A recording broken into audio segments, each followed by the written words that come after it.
시청자 여러분, JTBC 뉴스룸을 시작하겠습니다. 자유한국당은 노무현 전 대통령을 다시 정치의 장으로 소환했습니다.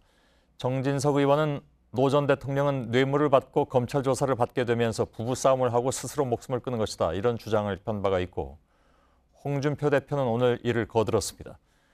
공교롭게도 오늘 이명박 정부 당시 국정원이 노 전 대통령 서거를 계기로 국내 정치와 여론에 개입하기 위한 심리전을 본격적으로 시작했던 사실이 드러났습니다. 국정원 적폐청산 TF 조사 결과입니다. 당시의 국정원은 노 전 대통령 죽음은 본인이 선택한 것이다, 자살과 범죄는 별개다, 이런 내용의 글을 온라인에 달도록 지시한 것으로 나타났습니다. 요 며칠 사이에 자유한국당에서 나오는 얘기가 크게 다르진 않습니다. 먼저 안지현 기자가 보도해드립니다.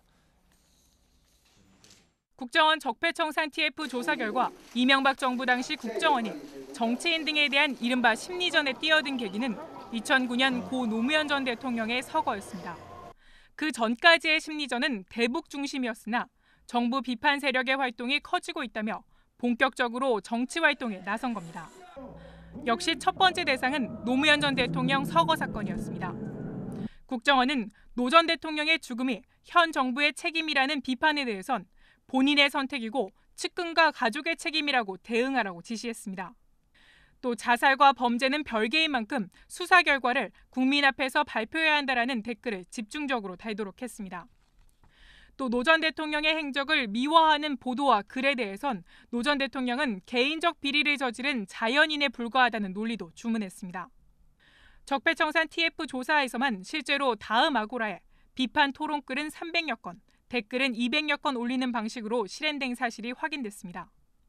당시 야당 홈페이지에는 길거리 야당 행세를 중단하고 안보와 경제 위기 극복에 적극 동참하라는 글을 쓰기도 했습니다. 또 온라인상뿐만 아니라 어버이연합의 협조를 구해 노무현 재단 앞에서 종북 세력 규탄 가두 시위를 열도록 했습니다. 적폐청산 TF의 보고를 받은 국정원 개혁위는 이런 내용을 근거로 원세훈 전 원장을 정치 권역 및 업무상 횡령 배임 등의 혐의로 검찰에 수사 의뢰하도록 권고했습니다. JTBC 안지현입니다.